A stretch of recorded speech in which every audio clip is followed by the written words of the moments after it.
Hello, my all signs, and welcome to Timsy's Naked Tarot. Don't worry, Timsy is not naked. The tarot read is naked, by which I mean I try to strip out as much astrology as I can.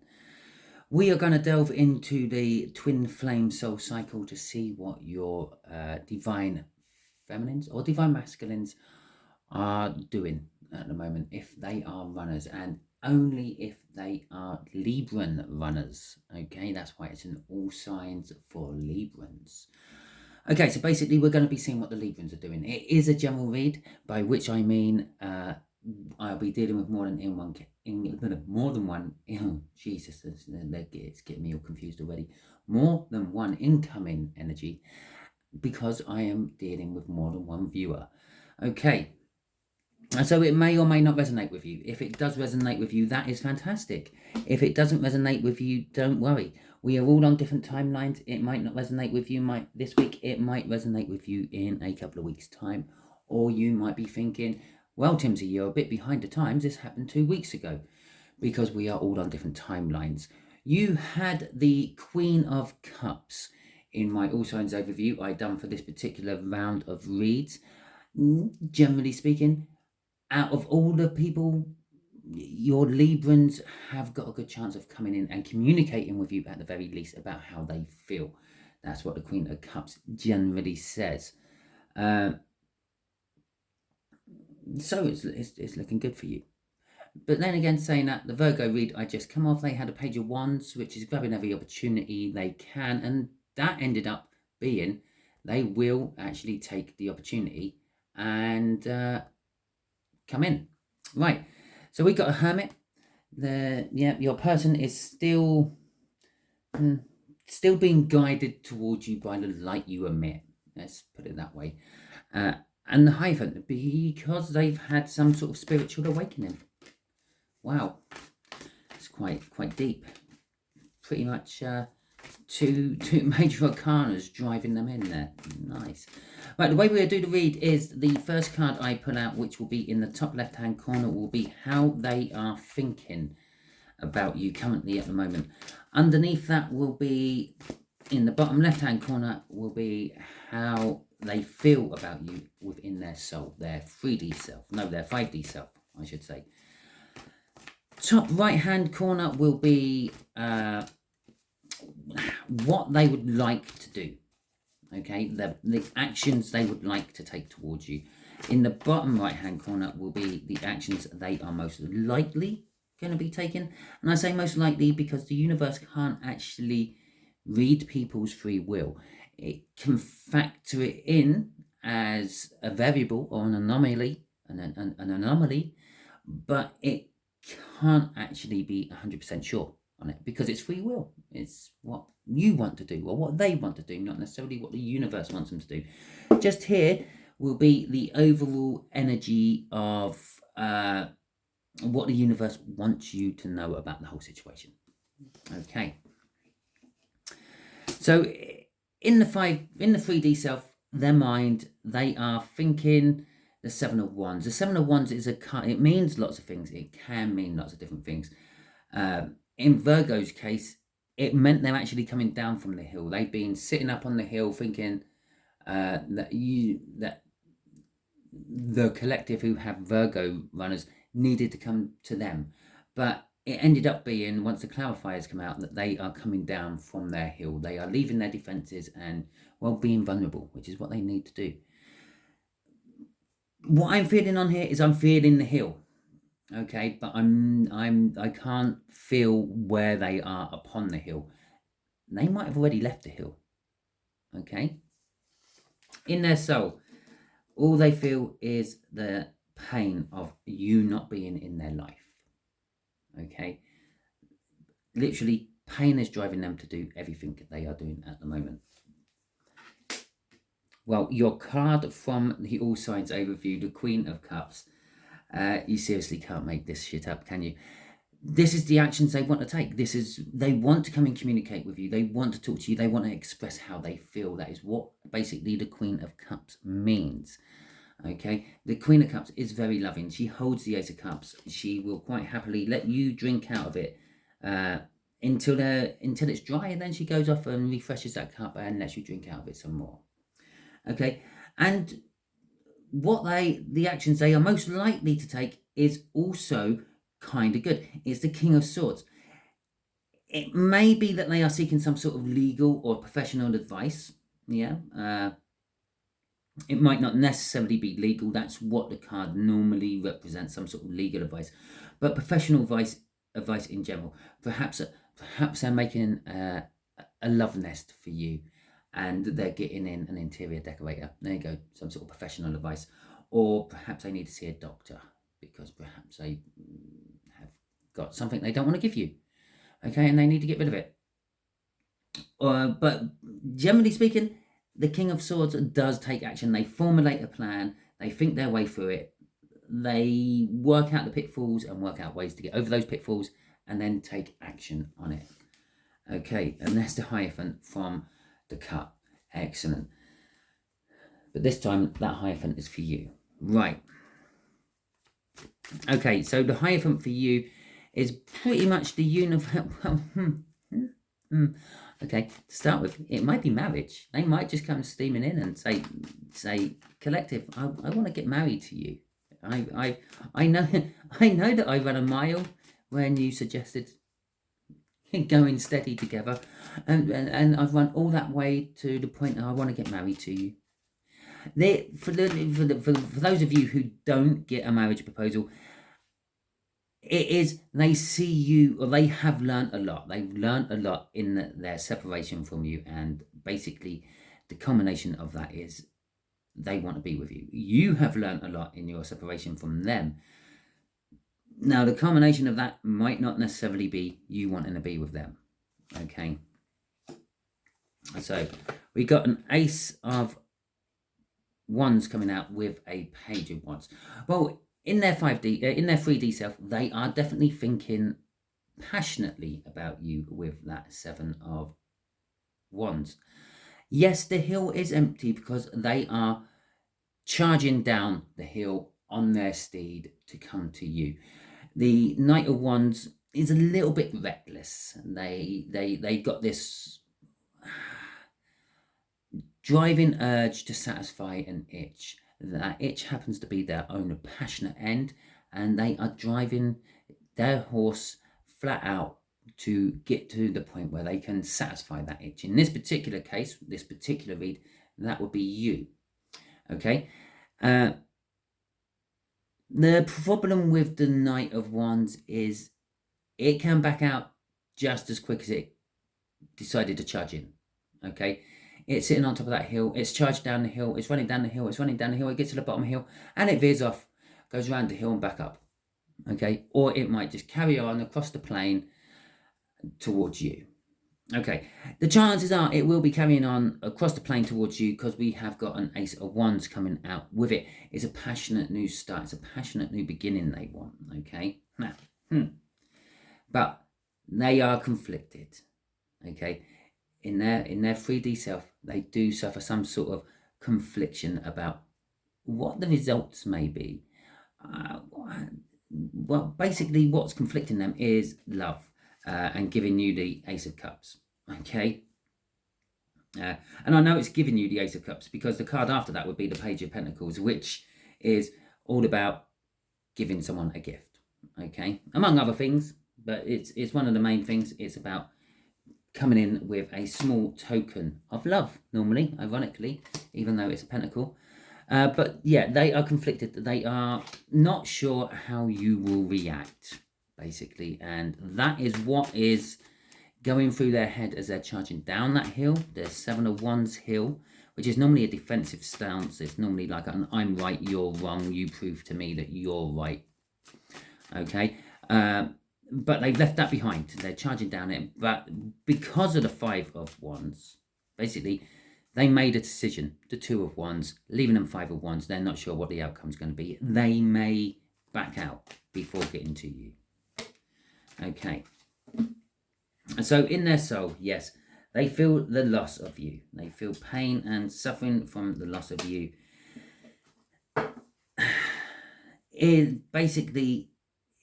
It keeps them up at night. The Nine of Swords is basically insomnia. Okay. It's going over problems over and over and over again. It's repeating the same old way of thinking. And again, this is playing into that Knight of Wands. This is one of the other reasons it's a Knight of Wands and not a Knight of Swords. Because of this Nine of Swords going in over and over in its heart, in its soul, I should say, as might cause it to back out as well. Yeah. I'm not sure I can put up with having another 3 swords. I'm not sure I can put up with permanently losing you. Yes, they've lost you at the moment, but, well, you're still there.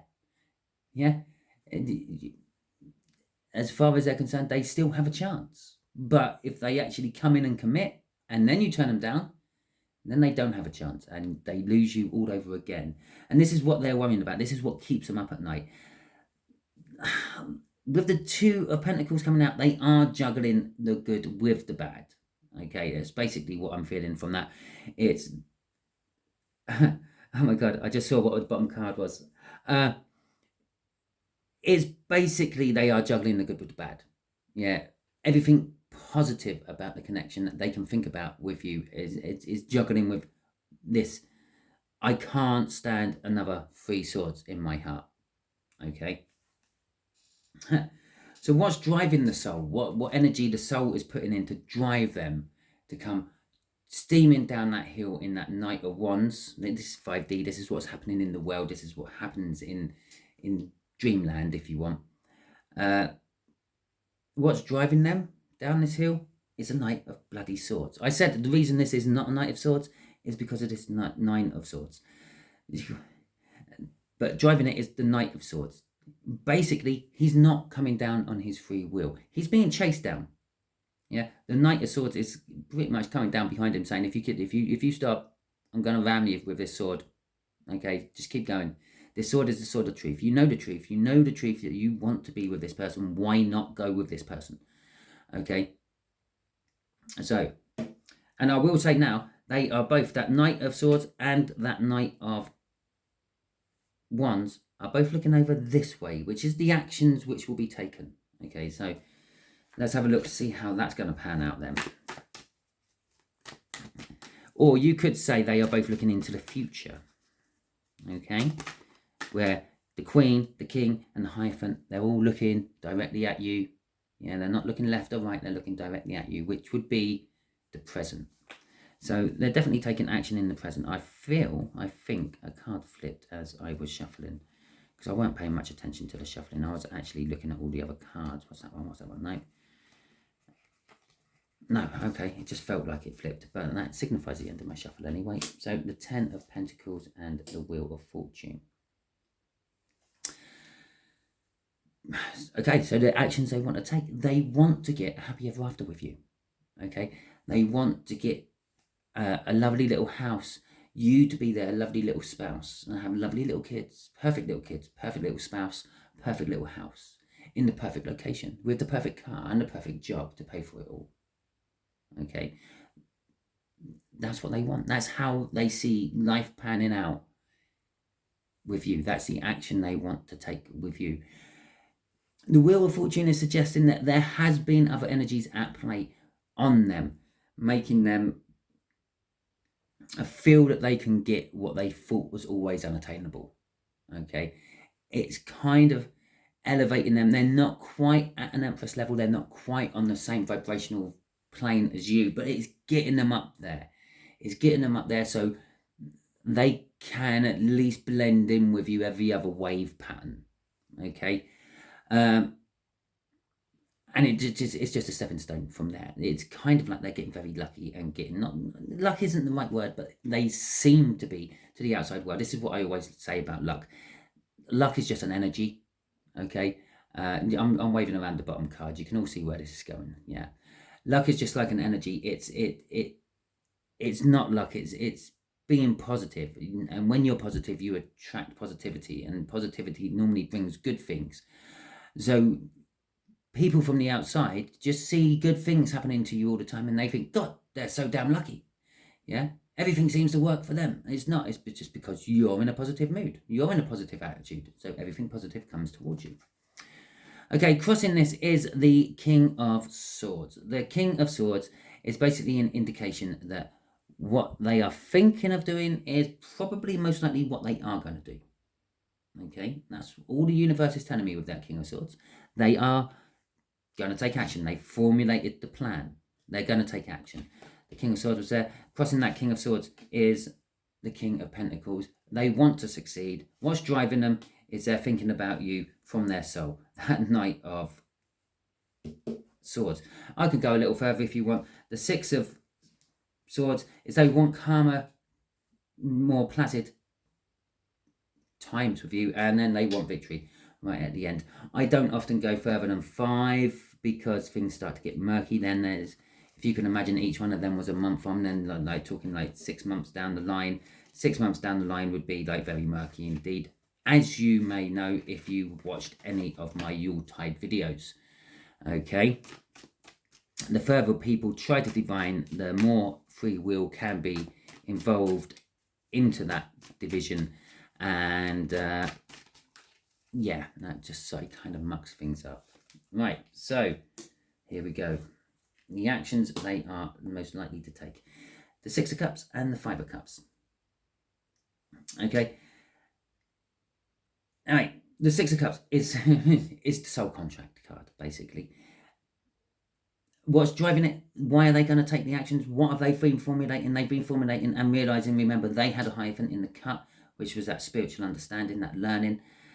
They've learned that you are their soul connection. They've probably actually done a little bit of research into the twin flame situation, all that deep soulmates and everything else. And they've realized, yes, my collective actually sums me up. That sums up us. We are like that. So it must be true. I'm going for it. Okay. The Five of Cups, I know if you are a regular tarot reader, you're thinking, oh, that's all about loss and sorrow. Yes. And quite a lot of tarot readers will talk about the 3 cups down and the 2 cups still standing. And the 2 cups still standing being the soulmate connection. They are ignoring the 3 cups wash it down. A lot of the tarot readers sort of say, well, they would turn around and they would see the 3 cup or the 2 cups down and the castle off in the distance where they need to be. Stuff like that. That's what they've done. They've turned away from the loss and sorrow. Okay? And they've just seen you standing there. And so they're now charging towards you. Crossing it is the 8 of Pentacles. They are willing to work on every obstacle what comes their way to get to you. Anything what's holding them back, they're working to get away from that. Anything what's blocking them, they're working to get around that. I feel for a lot of your Librans, they were actually throwing themselves into work to try to ignore the situation. That's coming to an end as well. Okay? Right, let's see what this Hierophant is all about for you, the information for you. Let's see what you have learned. This is basically what the universe is telling us. You have learned something. Oh, really, universe? You really have to puke on me right now, right at the end. Okay, lots of cards. Oh, there we go. We'll put that there. We'll put that there. We'll put that there. We'll put that there. And we will put that crossing there. Right. Okay. So spiritually and in the 3D, you have learned to balance yourself. Yes, you might want your Libran runner, but you are getting on with life without them. Okay, you're moving on. You're not moving on. You've left the door ajar for them. It's not locked. They can come in whenever they want. And you will just deal with it when they do. But you are just concentrating on the rest of your life. You're concentrating on your work. You're concentrating on your social life. You're making friends. You're going to groups, etc. You've balanced the energy within yourself, which is probably why the Libra now thinks that you are this amazing 10 of Pentacles and is charging towards you with a Wheel of Fortune, which is probably the second most powerful, this momentum type card in the deck. The 9 of Cups, you're just striving for your hopes and dreams.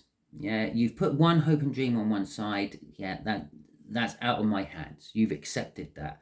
It's someone else's free will is coming into play on there. So you're just concentrating on the hopes and dreams you can actually achieve for yourself. You're manifesting. You may even be manifesting this Libra back in. Okay. With the High Priestess, which is actually the divine counterpart of the Hierophant there, you may kind of intuitively know everything what's going on in Libran's life. After all, you have a soul contract together. You are tied energetically together. You may not have said anything to this Libran ever or for a very long time, but in the 5D, you are continuously chatting, okay? In the 5D, you are married. Yeah, you get on really well. You're chatting away. You know what's going on in each other's life. With the Chariot coming out here, bearing in mind, we've got like literally 4 major arcana sitting there. With the Chariot coming out there, which is the most powerful card momentum-wise, there you are just driving forward with this balance up here. Yeah, you've got the balance in your life. You are just steaming along through it now. You're like a battleship going at full speed. Not much gets in the way of a battleship when it's going at full speed. Probably the only thing what can actually sort of, I don't know, change the direction of that Chariot are 2 cards. It's the World card, and it's probably that Wheel of Fortune, which is already out, so that can't come into play. So you're steaming on to a brand new start. Basically, the only thing which is going to get in the way of your Chariot, the World, which isn't out on the table, might be under the bottom of the deck. I haven't looked, and I'm not going to, because I've decided this Knight of Pentacles is going to be the crossing card. The crossing card is eventually. You kind of know that this is going to come in eventually. You've got this connection. You know how they feel. You kind of know that they wanting to come in. Okay? You keep telling them in the 5D that you don't have to worry about all the things you're worrying about. Just come. And they've still been stalled in. So you kind of know that eventually they will come in. That is the whole Knight of Pentacles thing. It will happen just when they are ready for it to happen. Or sometimes, depending on the read, when the universe is ready for it to happen. Okay? This victory, it's been building up for a long time. As these scales are slowly balancing down into the same place. Yeah, that is the build up. And then eventually what happens when your scales are balanced, you plough forward and you get the victories you want. Okay, that's how it's crossing with them too. Yeah, I'll do that. There you go. That's how it's crossing with them too. So all in all, this learning you have done with the Hierophant is you've learned how to balance yourself and get what you want from the universe. Okay, the only thing which the universe hasn't delivered on yet is them, your Libran. But that might be because your Libran isn't quite ready. And why would the universe want to give you raw chicken? Okay, so that is your read. I did have a look. It weren't the World. It was the Emperor card crossing there, which is the Divine Masculine of the Tarot deck. It's your Libran. Okay? That is your read. If it resonates with you, fantastic. Please like, subscribe, share, and comment. If it didn't resonate with you, I would suggest you still subscribe and share. And thank you for actually sticking with it. Share it because you might be getting used as a divine messenger by the universe. Subscribe because I don't always do love cycles. I will quite often jump into, well, normally I do general reads, and I will quite often jump into various different other aspects of the world, like finance or health. I don't think I've ever done a health read for anyone, but I'm not on YouTube anyway, not for my collective. So yeah, subscribe because the next one might resonate with you. Okay, fantastic. Catch you all soon.